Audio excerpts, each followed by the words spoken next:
Le programme suivant sur PBS Fort Wayne est rendu possible en partie grâce à la Hauer Foundation, la Ian and Mimi Roland Foundation, la Waterfield Foundation, la Ed Arthur's Park Alliance et des téléspectateurs comme vous. Merci.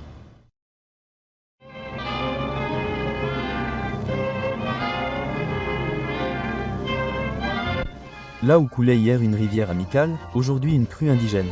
Ignorant ses berges, ignorant les obstacles créés par l'homme, la rivière en crue déverse sa puissance sur l'homme et ses œuvres.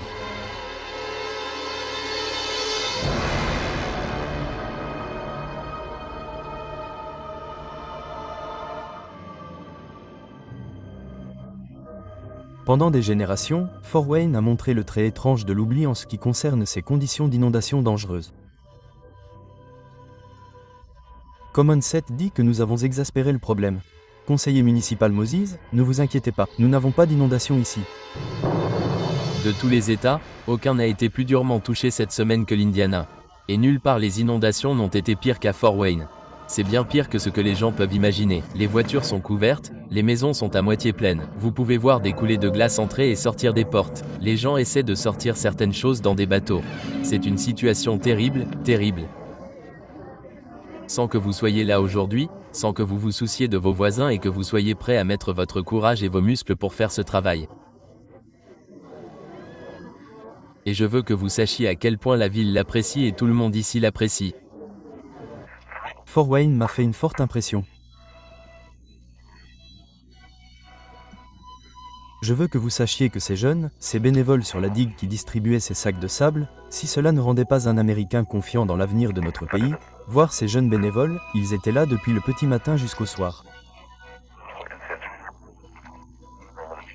Puis je suis reparti inspiré. C'était génial.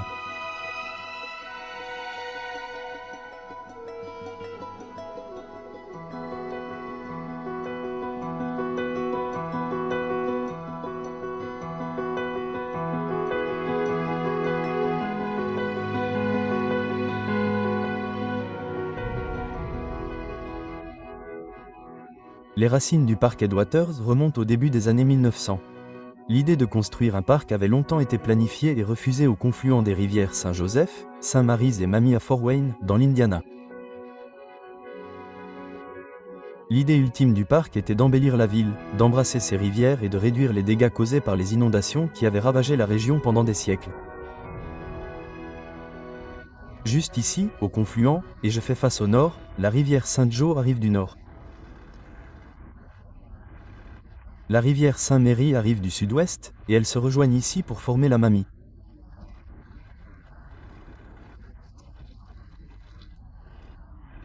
Et ce qui est très important à propos de la Mammie, c'est qu'à elle seule, le bassin versant de la rivière Mammie est le plus grand contributeur à l'ensemble du système des Grands Lacs.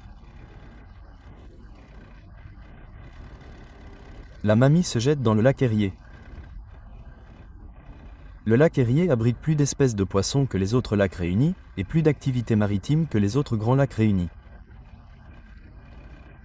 La santé du lac Erie est donc très révélatrice de la santé des autres grands lacs.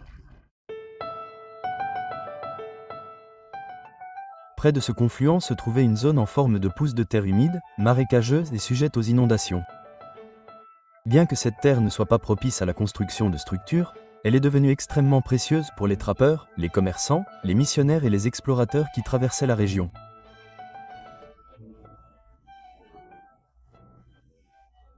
Si l'on remonte aux premières périodes de notre histoire écrite, nous savons que le groupe amérindien dominant dans cette région, les Miami, a choisi la zone qui allait devenir Fort Wayne pour sa forteresse centrale, Kikianga, en raison des trois rivières, la Saint-Joseph, la Saint-Mary et la Mammie, et du portage inestimable de 9 mm au sud-ouest, reliant la confluence avec le bassin versant de la rivière Wabash par la rivière Little Wabash, en descendant le Mississippi et finalement jusqu'au golfe du Mexique.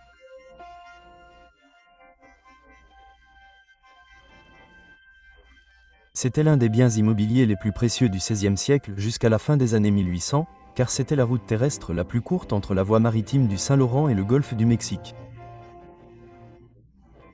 Les Miami ont en fait récolté près de 10 000 $ par jour tout au long des années 1700 et au début des années 1800 en louant des porteurs et des transporteurs pour les trappeurs, les commerçants, les missionnaires et les explorateurs souhaitant traverser la région.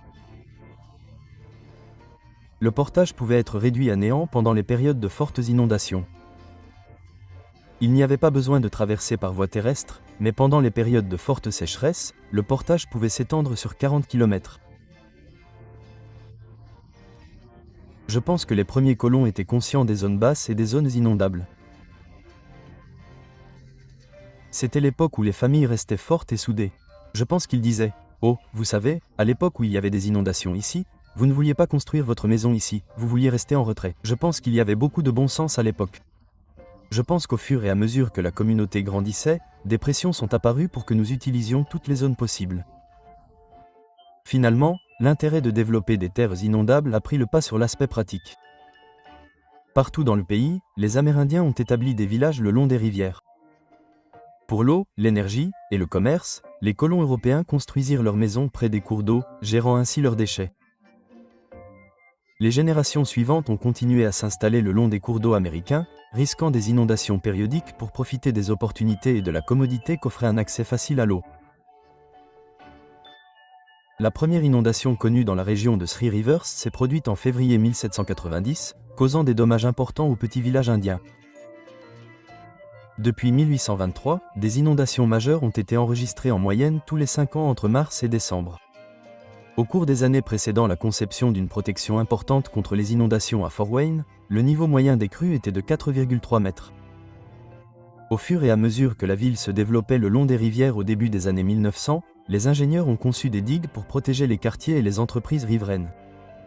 Dans les années 1920, les inondations sont devenues plus fréquentes et le niveau des crues a atteint une moyenne de près de 6 mètres. L'inondation la plus dévastatrice jamais enregistrée à Fort Wayne a été celle de 1913, lorsque la rivière Maumee est passée du jour au lendemain de 2,1 à 8 mètres. 15 000 personnes ont dû quitter leur domicile et 6 personnes sont mortes. Cette tragédie a intensifié la nécessité de protéger la ville, ce qui a entraîné un certain nombre d'améliorations en matière de contrôle des inondations, telles que la construction d'une série de murs de protection contre les inondations autour de plusieurs quartiers. Les inondations ont une utilité. Elles reconstituent les sols, rechargent les nappes phréatiques et entretiennent les zones humides.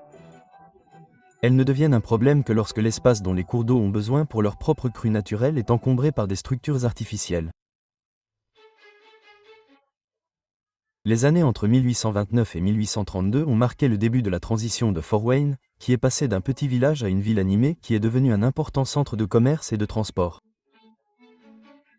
Le canal Wabachanery est entré en scène en 1832, entraînant avec lui des foules d'immigrants. Le premier tronçon du canal a été achevé en 1843 et ancré à l'extrémité sud de ce qui est aujourd'hui Headwaters Park. Les progrès des années 1850 et 1860 ont rendu le canal obsolète, et il a été comblé pour faire place à une nouvelle voie ferrée reliant de nombreuses villes du Midwest. Ces progrès ont attiré encore plus de citoyens et d'entrepreneurs désireux de créer de nouvelles entreprises. Nombre de ces entrepreneurs enthousiastes fermèrent les yeux sur le fait que les biens immobiliers de valeur de la région de Sumb étaient principalement constitués de marécages. Pourtant, dans les années 1850, des moulins à céréales et à bois, des forgerons et des fabricants de briques et de tuiles parsemaient le paysage de ce qui est aujourd'hui la partie sud du parc Headwaters. Au cours des décennies de la fin du XIXe siècle, la population de Fort Wayne tripla. À son apogée, nous gagnions plus de 1000 habitants par mois. Cette explosion démographique créa des milliers de maisons brûlant du charbon et plus de 200 usines, étouffant l'air de pollution et étranglant ses cours d'eau de déchets.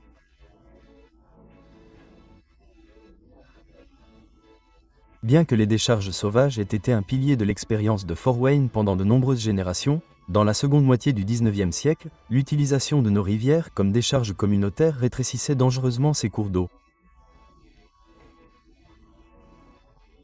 Nous avons même des témoignages de structures entières démolies et simplement jetées dans les rivières comme déchets.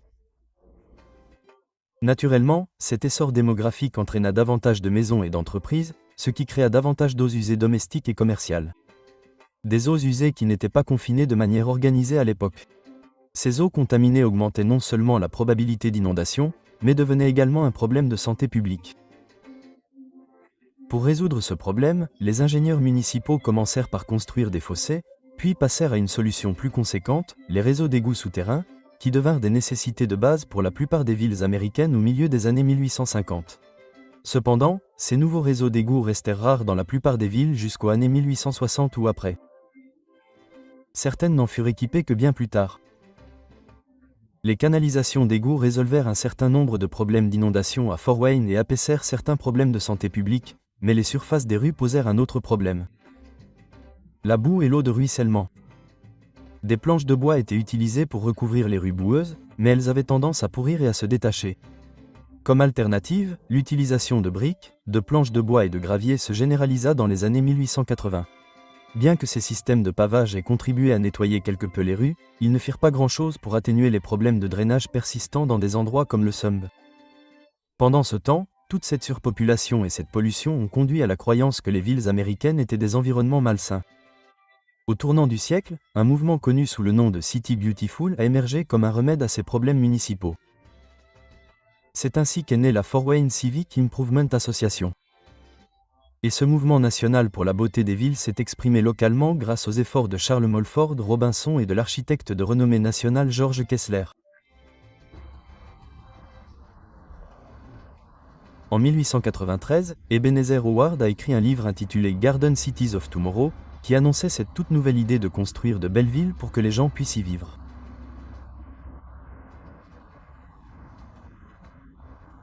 La qualité de vie est devenue un outil politique fondamental, et dans le sillage de « Gardening Cities of Tomorrow » est né le mouvement City Beautiful aux États-Unis.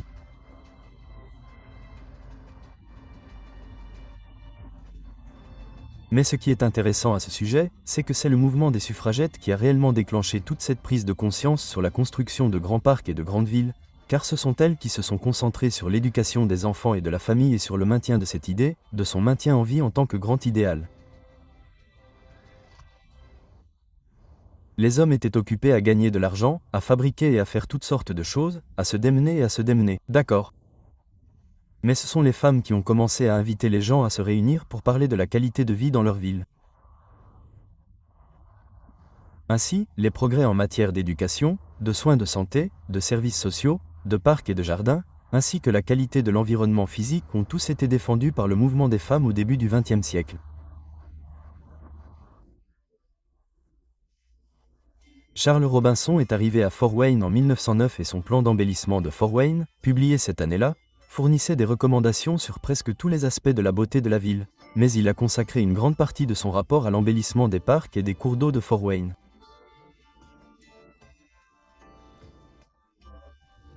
Le service des parcs, fondé en 1905, a trouvé comme défenseur David Foster, appelé à juste titre le père du réseau de parcs de Fort Wayne. Foster a dirigé ses premières années cruciales et a mis en place un certain nombre de développements que nous verrions jusqu'à aujourd'hui. Et bien que nous ayons assisté à de nombreux changements dans l'art d'intégrer la nature en ville, nos parcs sont restés l'élément partagé le plus dynamique et le plus populaire de la conscience culturelle de notre communauté. George F. Kessler est arrivé à Fort Wayne en 1911 sous la direction du service des parcs. Il a été chargé de créer le premier grand plan global pour le développement de l'environnement urbain à Fort Wayne. Publié au printemps 1912, son plan pour le réseau de parcs et de boulevards de la communauté est l'un des documents les plus importants pour retracer le développement de notre communauté depuis la ville frontière de Fort Wayne jusqu'à la communauté que nous connaissons aujourd'hui. C'était avant que la profession d'architecte paysagiste n'ait été définie. À cette époque, les architectes paysagistes réalisaient donc des plans d'urbanisme sur le terrain, et George Kessler était brillant dans ce domaine. Il est arrivé à Fort Wayne et a vu qu'il y avait un confluent de 3 rivières et il en a fait la pièce maîtresse de son plan. Le plan de George Kessler porte donc sur les rivières et sur les rivières. Sur une carte, vous verrez également des boulevards, mais ces derniers sont secondaires par rapport aux rivières. Outre le réseau de parcs et de boulevards dans son ensemble, Kessler n'a conçu que 3 sites spécifiques à Fort Wayne. Foster Park, le belvédère de la promenade thématique et le parc des 3 rivières, qui n'a jamais été réalisé. C'était sans doute l'élément le plus important de son plan, car il reconnaissait que la confluence était le lien le plus puissant pour relier le réseau aux rivières et former un magnifique trou.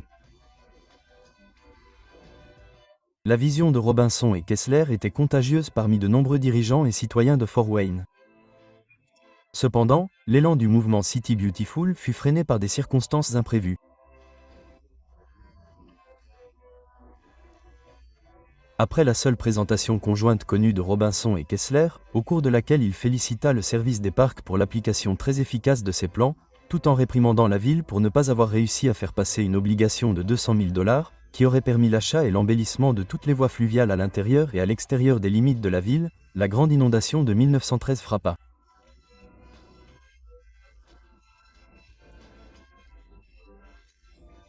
Ce fut la première des 3 tragédies extérieures qui ont gravement entravé le service des parcs au début du XXe siècle.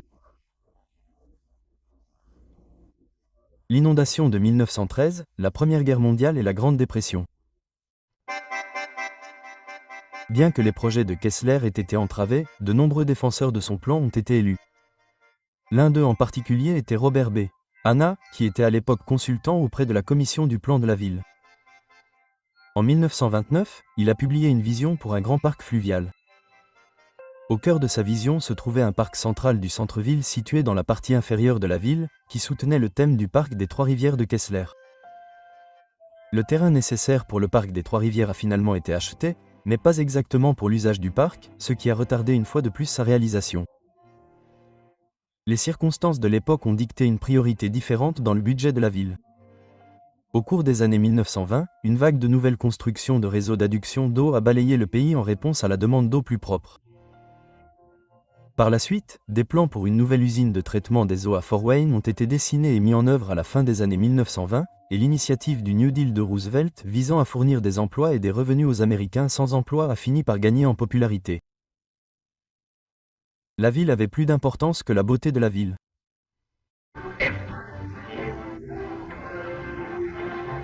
Si l'ancien nom de Roosevelt rend l'ancien difficile, prenez ce message directement du président et donnez un emploi à un homme.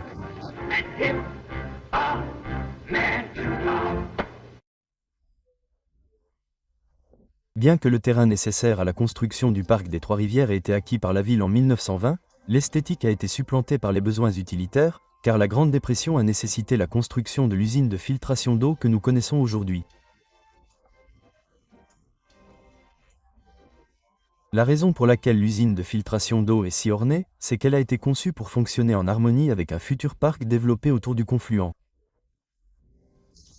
Après la 13e inondation, de sérieux efforts ont été déployés pour tenter de protéger la communauté.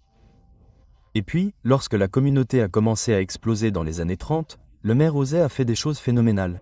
La station d'épuration des eaux usées, le barrage sur la Mamie et le barrage sur la Saint-Joe. Je veux dire, tous ces projets de travaux publics étaient énormes.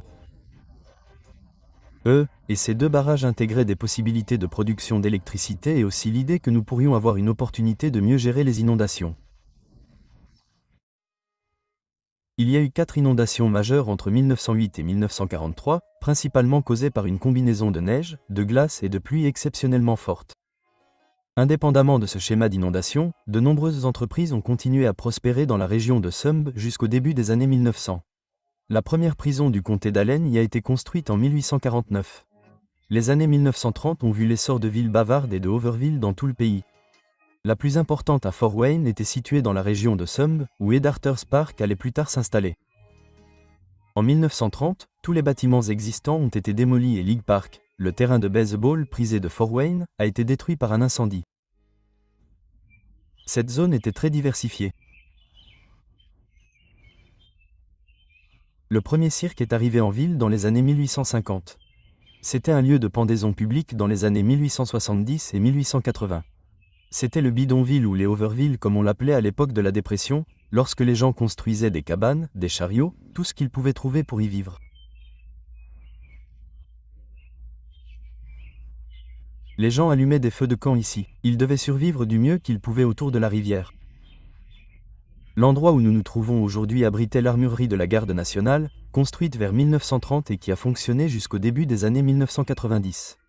C'est également ici que s'est déroulée la dernière exécution publique à Fort Wayne, la pendaison de Sam McDonald en 1883, à laquelle ont assisté 250 habitants. Il y a 100 ans, le quartier était autrefois un lieu de pendaison publique, un cirque et une ville de bidonville. Il est devenu un important centre d'affaires et de commerce pour le jeune Fort Wayne, dans l'Indiana. L'activité économique des années 1940 et 1950 a conduit à la résurgence du pouce avec l'élargissement de Clinton Street et l'élévation de la voie ferrée. Au fil des ans, de la terre de remblai a été apportée et la zone s'est rapidement parsemée de stations-service, de concessionnaires automobiles et de commerces de détail. En 1960, la quasi-totalité des 30 acres du pouce abritait une entreprise ou un parking. Parfois, le progrès peut entraîner des coûts élevés.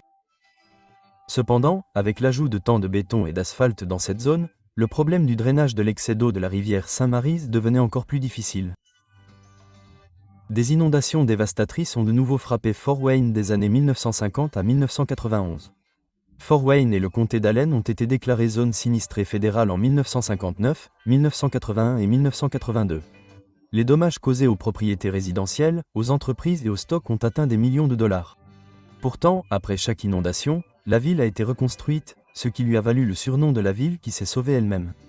Après l'inondation de 1913, des tentatives de dragage des rivières ont commencé et des murs et barrages anti-inondation ont été construits. Ces efforts étaient probablement suffisants pour l'époque, mais des plans plus importants étaient nécessaires pour résoudre les problèmes d'inondation plus graves. Des plans qui ne seraient pas mis en œuvre avant le début des années 1980. 3 stratégies majeures ont été introduites et achevées au cours des 2 décennies suivantes. Le projet d'élargissement de la rivière Maumee, des murs de protection contre les inondations plus hauts et enfin le parquet d'Arthurs.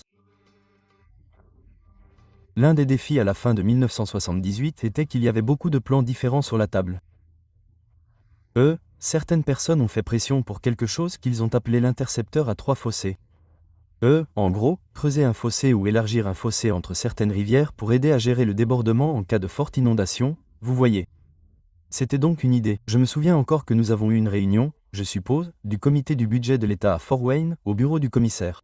Nous parlions du besoin d'un soutien de l'État pour cela, et l'un des représentants de l'État, a dit, vous savez, c'était de votre faute si vous aviez construit votre ville si près de ces rivières, nous n'allons pas payer un centime de plus pour vous aider.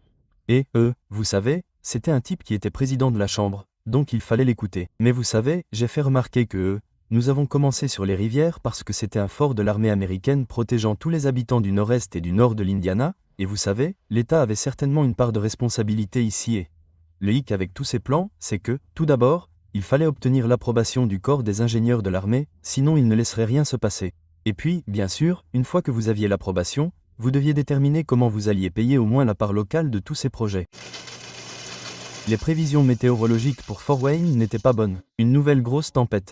Pendant que tous ces efforts de contrôle des inondations étaient en cours de négociation, un événement d'une ampleur épique s'est produit qui allait amplifier leur importance pour la communauté. En mars 1982, le maire Win Moses et son équipe se préparaient à faire face à la tempête parfaite. Alors que le sol était encore gelé, les températures étaient inhabituellement chaudes et plusieurs jours de fortes pluies étaient prévus. Il était évident que Fort Wayne allait connaître une nouvelle inondation. Nous avions été légèrement prévenus, mais personne n'aurait pensé que la situation deviendrait aussi grave. Non, pas à ce point. Mais c'est à ce point grave. Plus de 20 millions de dollars de dégâts matériels et le montant continue d'augmenter. On estime à 400 le nombre de maisons inondées. 9000 personnes évacuées, dont beaucoup vers des abris de la Croix-Rouge comme celui-ci. Oh, on ne s'attend jamais à une tragédie. Ça arrive toujours à quelqu'un d'autre.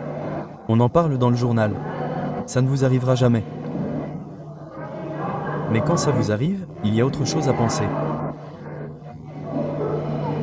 Les inondations n'étaient pas totalement inattendues. C'est leur ampleur qui a pris Fort Wayne au dépourvu. Ce qui s'est passé ici a été causé par plusieurs choses, mais c'était principalement les chutes de neige records de cet hiver.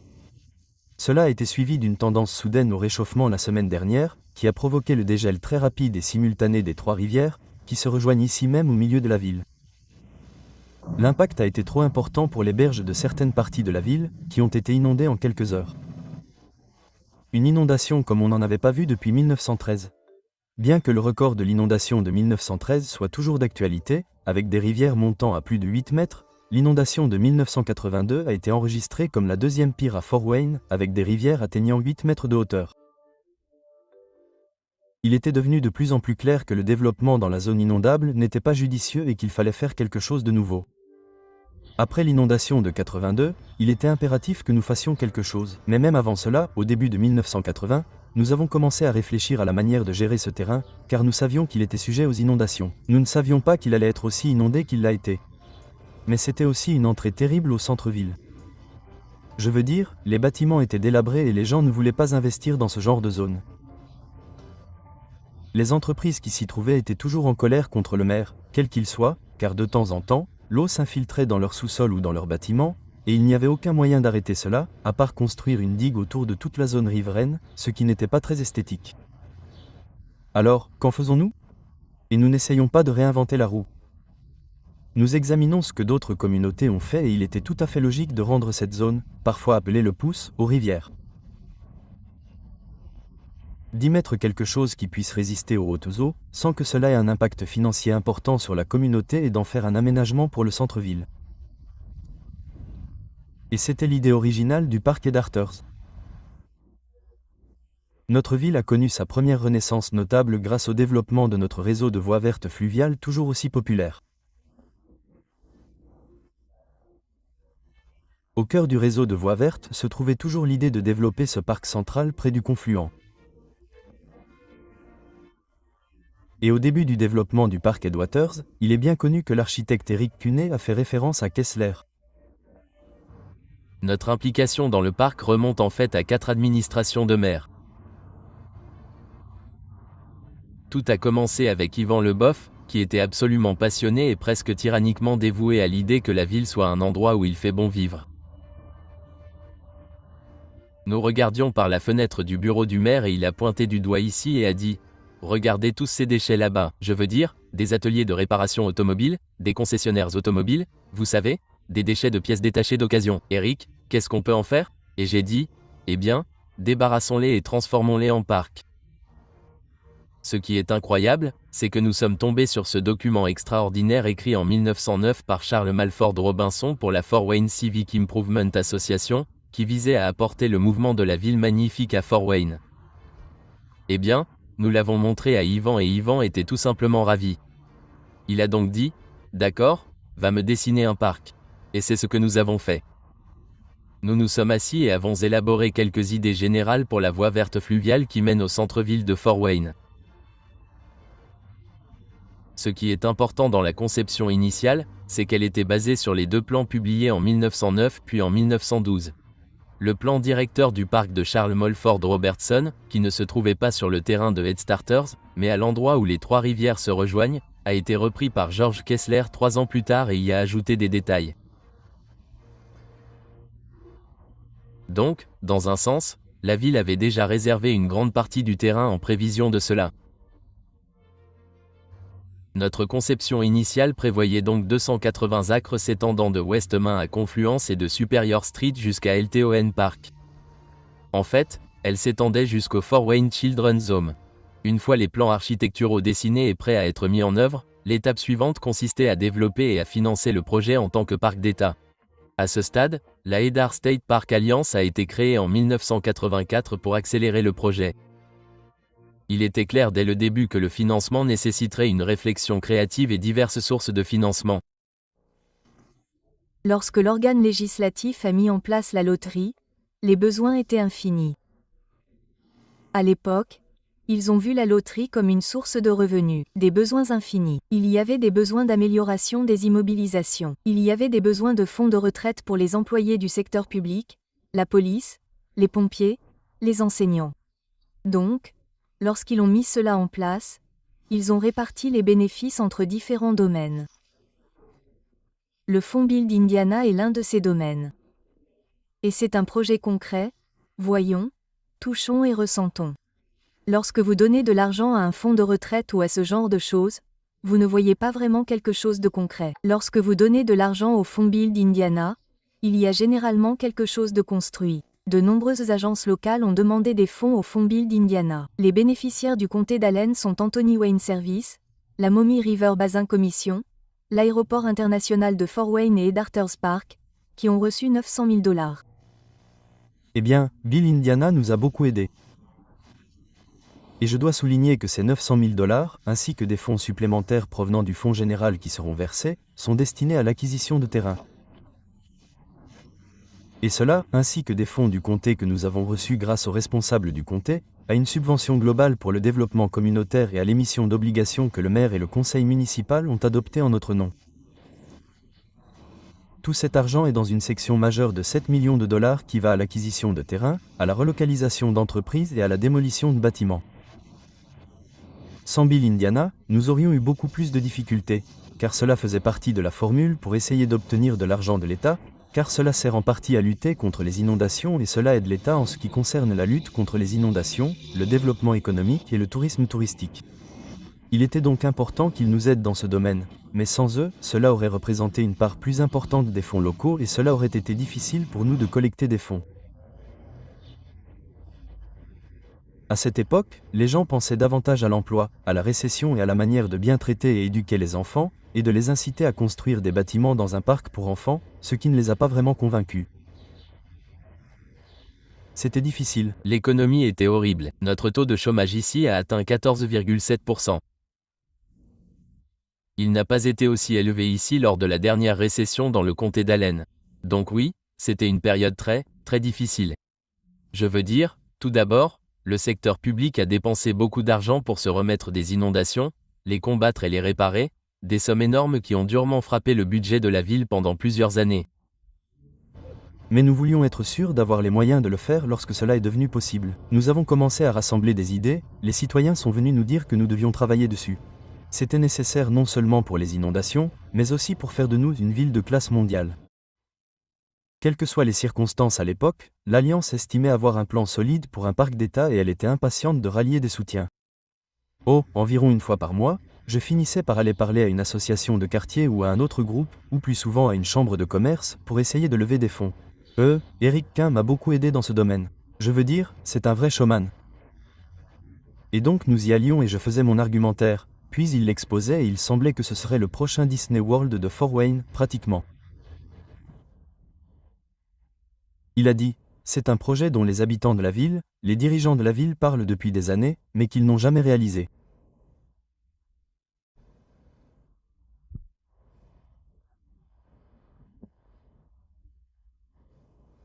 Et il a dit qu'il avait une vision qui nous amenait à construire le parc enfin après toutes ces années d'inaction et pour une raison quelconque, j'ai immédiatement dit à Dave que c'était une très bonne idée.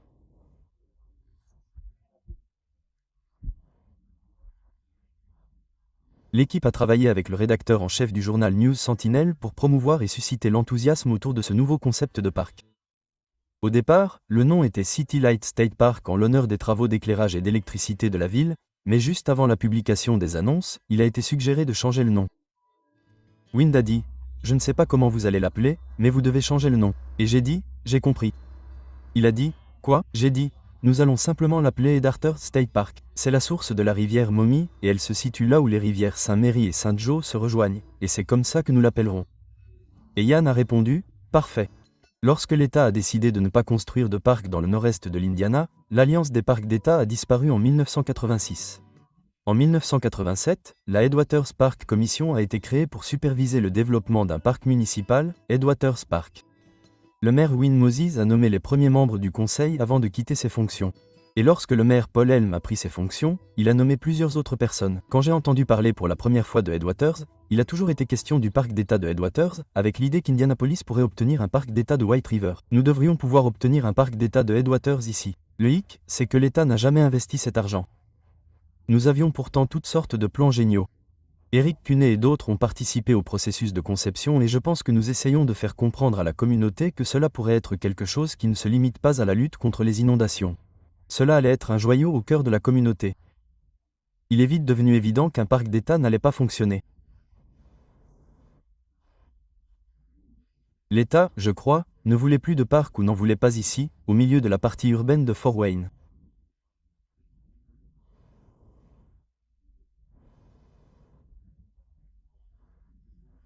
Nous avons donc décidé que nous serions un parc local et que nous pourrions être tout aussi efficaces. Et c'était très frustrant, parce qu'on avait l'impression d'avoir eu toutes ces jolies photos, tous ces superbes dessins, et tout le monde semblait content. Je demandais sans cesse, quelle étape suivante? Et je me souviens encore, je ne sais pas exactement quand, mais ça devait faire 4 ou 5 ans que j'étais au pouvoir, et je crois que le Rotary Club du centre-ville a fait don d'arbres pour une bande le long de la rue. Et nous avons eu cette chose, vous savez, la dédicace pour ça, et un hommage au Rotary Club.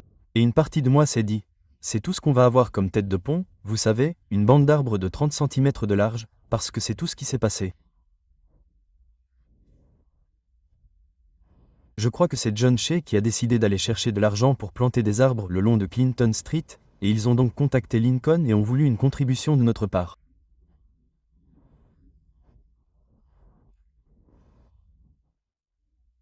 Il m'est venu à l'esprit que si nous ne nous fixions pas des objectifs plus élevés, nous n'y arriverions jamais. Et cela nous a conduit à nous organiser pour faire une grande collecte de fonds. Et nous avons décidé que la meilleure façon de procéder était de diviser le projet en plusieurs phases. Si nous ne le faisions pas, le total serait si élevé que nous ne pourrions pas le mener à bien. Et nous avons finalement élaboré un plan selon lequel nous allions financer l'acquisition du terrain par le biais de fonds municipaux locaux, en collaboration avec notre commission de réaménagement, d'autres fonds dont nous disposons pour acquérir le terrain. Et, nous l'avons annoncé et en avons fait un grand événement public en disant, cela doit toujours être un partenariat multi-artistique. Nous avons besoin du comté, de l'État et du secteur privé, mais cela ne se produira pas tant que quelqu'un ne commencera pas à acquérir le terrain. Avec les fonds, le personnel et les processus municipaux, nous avons enfin commencé l'acquisition du terrain.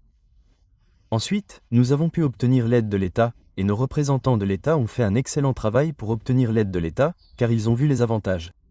Ils savaient que nous avions démoli les bâtiments. Nous savions que nous avions des plans pour que cela fonctionne. La commission du parc Headwaters a ensuite révisé les plans en fonction d'un budget plus restreint.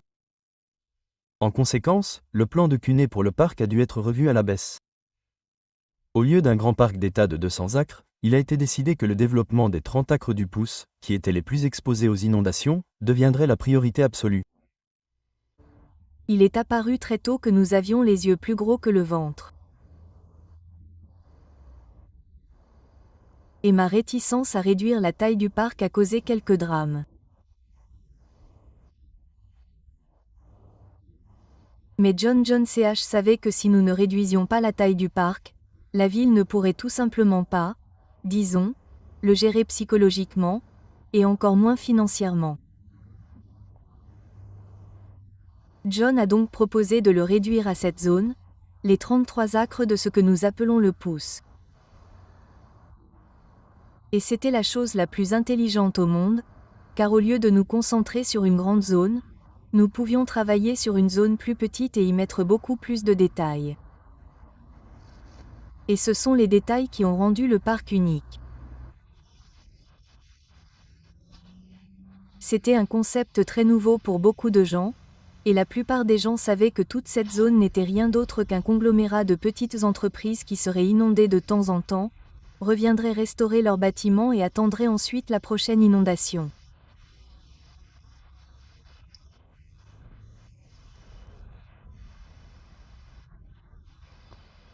Donc, je pense que les gens avaient du mal à imaginer l'idée qu'il soit rasé et transformé en un espace vert.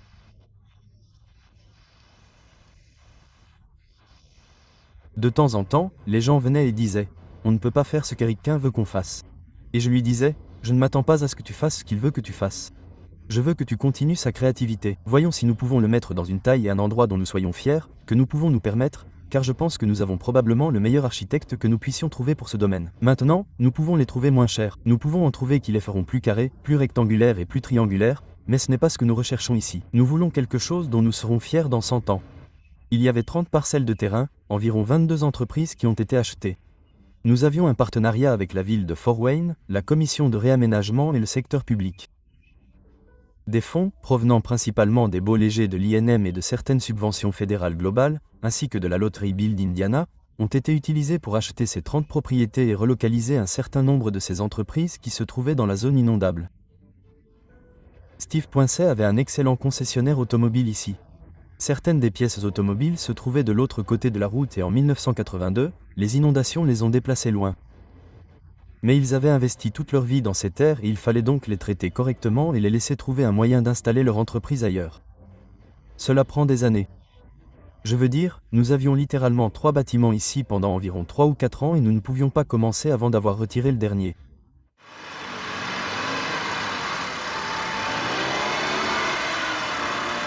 Il s'appelle Greg Bird, je suis architecte paysagiste chez McCroy Associates.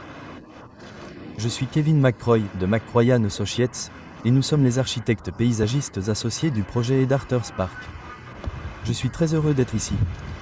Je suis Ed Welling, je suis architecte de projet chez Greinfelder Associates Architects.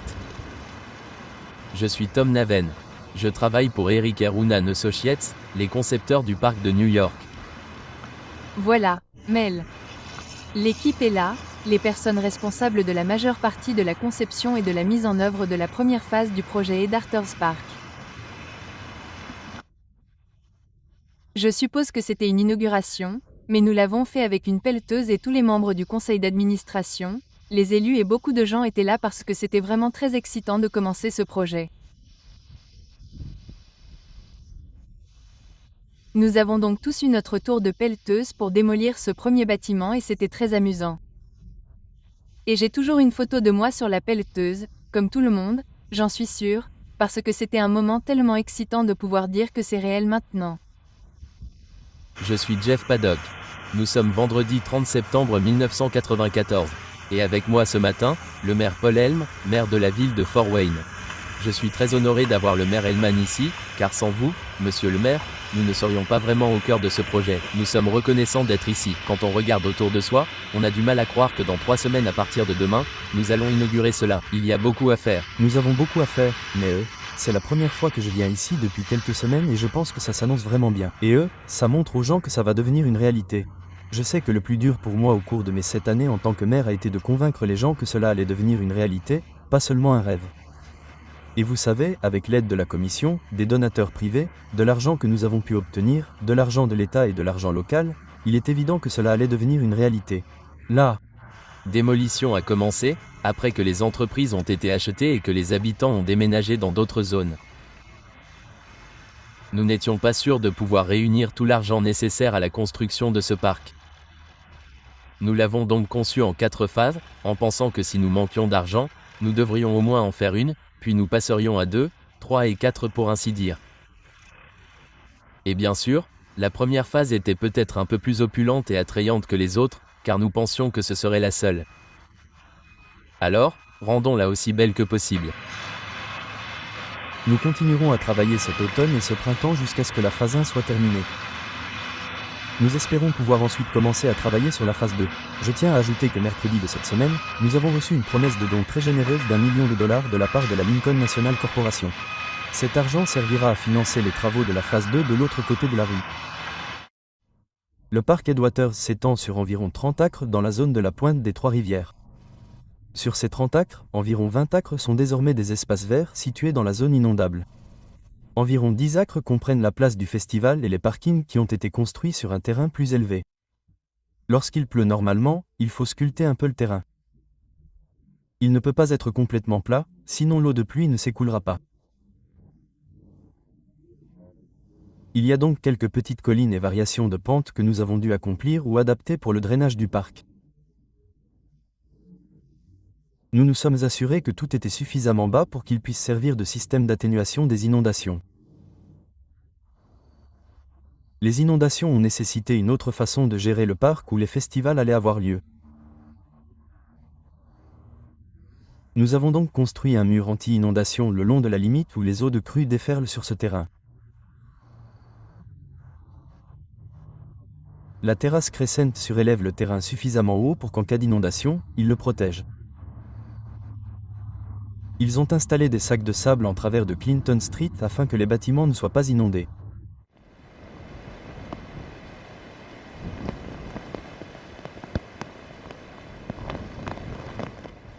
Lorsque les eaux commencent à monter, la première chose à remplir est cet amphithéâtre en herbe, car il a été délibérément conçu pour descendre en cuvette jusqu'à ce que le niveau de l'herbe ne soit que légèrement au-dessus du niveau de la rivière.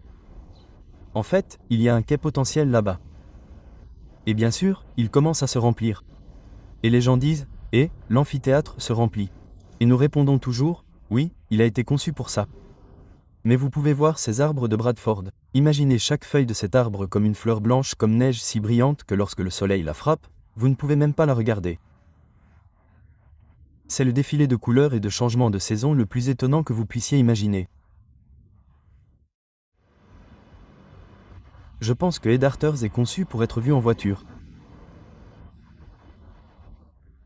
Donc, lorsque nous avons planté les arbres le long du défilé de Clinton, du pont de Clinton Street, maintenant le pont de Martin Luther King Street à Superior Street, c'était essentiellement pour créer un itinéraire cérémonial à petite échelle, un peu comme le Mall de Londres jusqu'au palais de Buckingham, ou le chancel de l'Arctic Triumph jusqu'au jardin de Tuileries.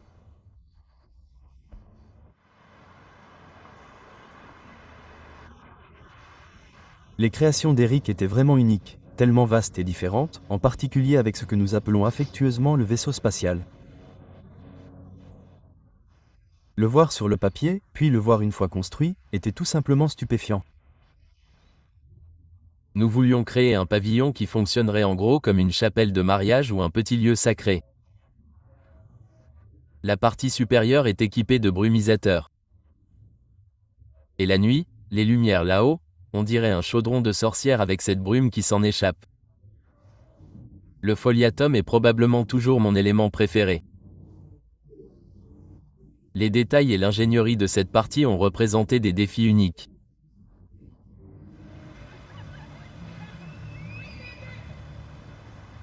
John et l'Alliance Headhunters Park se demandaient « Agrandir l'impression de ce parc ?» L'idée était donc de mettre en place un système de chemin dans lequel on peut marcher et où que l'on aille, on peut revenir sur soi-même et marcher des kilomètres dans ce parc sans revenir sur ses pas. Nous avons donc doublé la taille du parc grâce à ces systèmes de chemins ornementaux qui font le tour du parc, en boucle, et qui vous font faire le tour complet du parc.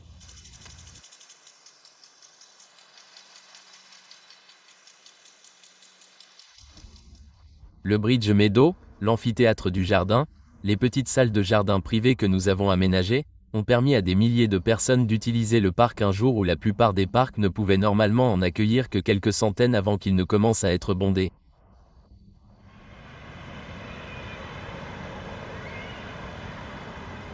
Je me souviens que la deuxième phase a été inaugurée en septembre 1996 et que nous avons littéralement appuyé sur un interrupteur et que l'eau est montée. Aujourd'hui, on les appelle des aires de jeux d'eau, mais nous les appelions une fontaine interactive. Je crois que le terme d'Eric s'appelle aussi la fontinelle et c'était 3 jets d'eau qui signifiaient les 3 rivières. Et je pense que ça a d'abord intrigué beaucoup de gens. Vous savez ce que je devrais faire avec ça? Et après quelques jours, je pense que les gens se rendent compte que c'est pour courir, c'est pour s'amuser.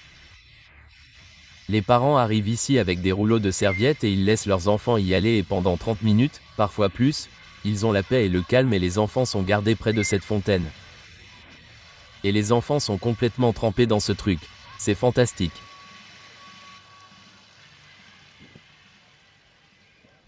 Et ce que nous voulions faire, c'était construire quelque chose qui réponde aux spécifications du Festival des Trois-Rivières parce que si nous pouvions faire ça, nous pensions que nous pourrions répondre aux spécifications de n'importe quel festival, de n'importe quel groupe qui pourrait avoir besoin d'espace en centre-ville. Et bien sûr, ce que nous avons découvert, c'est qu'une fois que nous avons construit ça, de nombreux festivals ont commencé à voir le jour et ont maintenant élu domicile à Headhunters. Quand j'ai commencé en tant que maire, nous devions faire beaucoup d'heures supplémentaires aux policiers et aux bénévoles, car tout était très dispersé. En centralisant les activités du festival dans une seule zone, il était beaucoup plus facile pour le service de police et nos responsables de la sécurité publique de surveiller les choses, de s'assurer qu'il n'y avait pas de problème, comme une consommation excessive d'alcool, un vol de sac à main, etc. Ou une effraction de voiture. Tout était centralisé et cela rendait le lieu beaucoup plus sûr pour la communauté, un endroit où l'on pouvait s'amuser. Je pense qu'il est juste de dire qu'avec quelques améliorations que nous avons apportées au fil des ans, nous avons construit un bon centre de festival qui répond à leurs besoins et c'est pourquoi ils reviennent chaque année.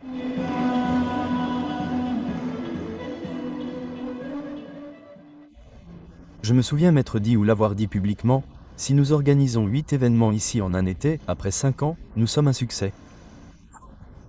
Vous connaissez l'histoire? Nous sommes complets.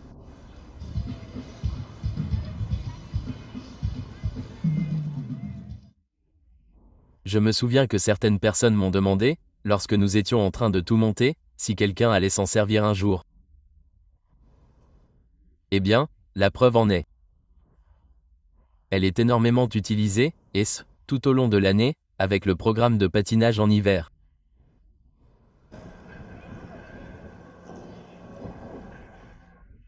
Nous avons pensé qu'il pourrait peut-être y avoir une piscine au milieu du centre du festival qui pourrait être gelée en hiver.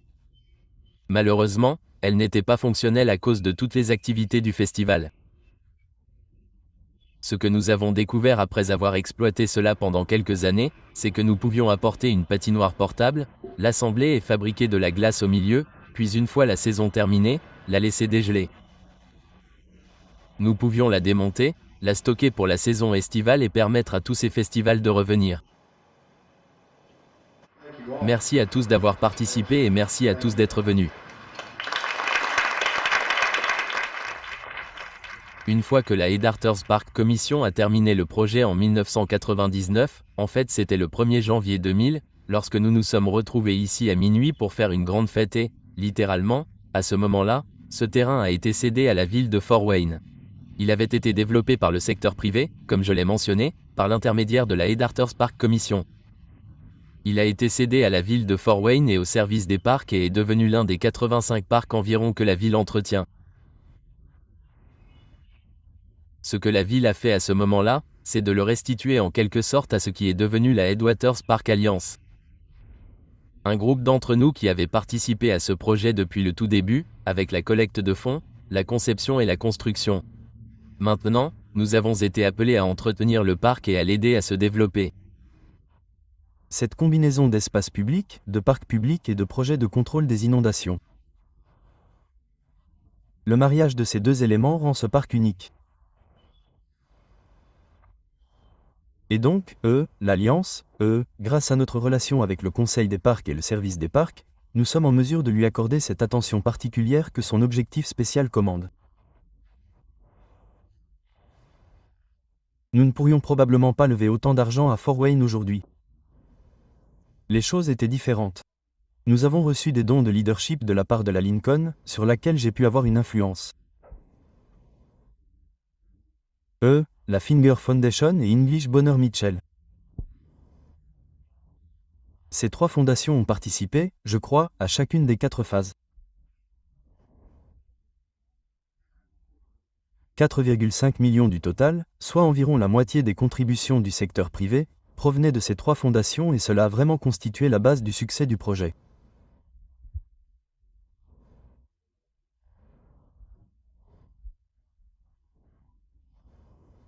C'était donc un effort énorme et extrêmement fructueux de la part des secteurs privés et publics travaillant ensemble pour faire quelque chose qui était dans le meilleur intérêt de la communauté et c'était un bel exemple de ce que l'on peut faire si l'on parvient à mettre tout le monde sur la même longueur d'onde.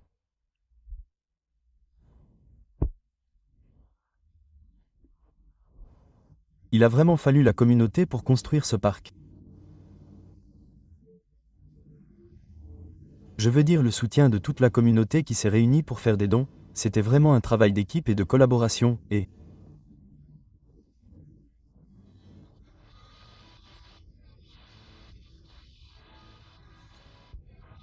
Je pense que grâce à Headstarters, la possibilité et j'espère la probabilité d'un développement riverain, en particulier sur la rive nord de la rivière, va réellement se concrétiser, puis avec l'achèvement du pont Martin Luther King, je pense que cela donne aux gens encore plus de détermination pour le faire.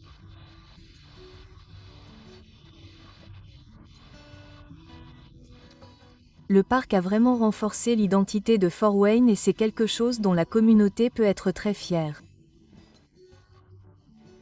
L'attention et la conception de classe mondiale du parc pour une communauté de notre taille sont des choses sur lesquelles je pense que les gens peuvent se retourner et dire que c'était vraiment visionnaire.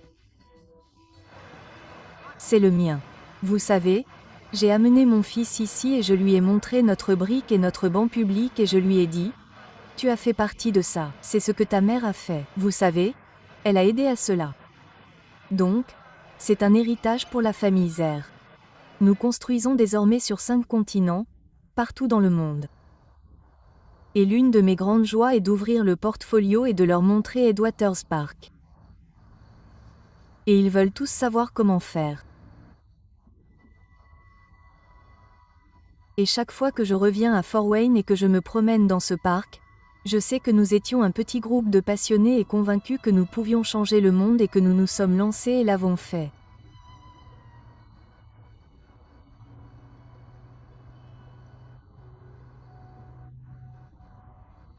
Et je veux que mes nièces et neveux, ainsi que la prochaine génération, sachent qu'eux aussi peuvent assumer ce rôle de bâtisseurs de grandes villes et faire des choses qui survivront bien au-delà de leur vie et seront un cadeau pour les générations à venir.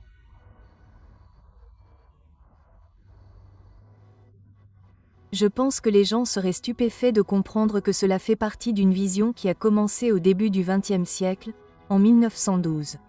Je pense qu'ils seraient stupéfaits de savoir qu'il y a autant de continuité de pensée.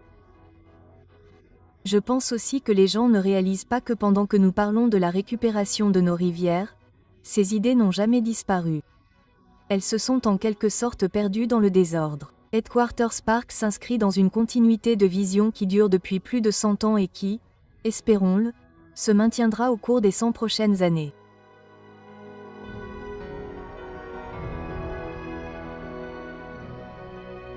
Très bien. Maintenant, ceux d'entre vous qui sont devant, penchez-vous comme si vous étiez. C'est ça, c'est génial. D'accord, attendez. D'accord.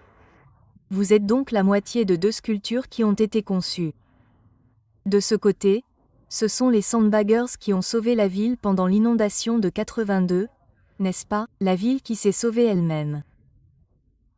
De l'autre côté, il y a un groupe de familles complètement ballottées par les eaux déchaînées. Leur idée est donc de faire des versions contemporaines de sculptures classiques illustrant la façon dont cette ville s'est sauvée elle-même. Merci pour cette photo, c'est notre prochaine collecte de fonds. Vous allez tous être immortalisés dans du bronze. Le programme précédent sur PBS Fort Wayne a été rendu possible en partie grâce à la Hauer Foundation, la Ian and Mimi Roland Foundation, la Waterfield Foundation, la Headwaters Park Alliance et des téléspectateurs comme vous. Merci.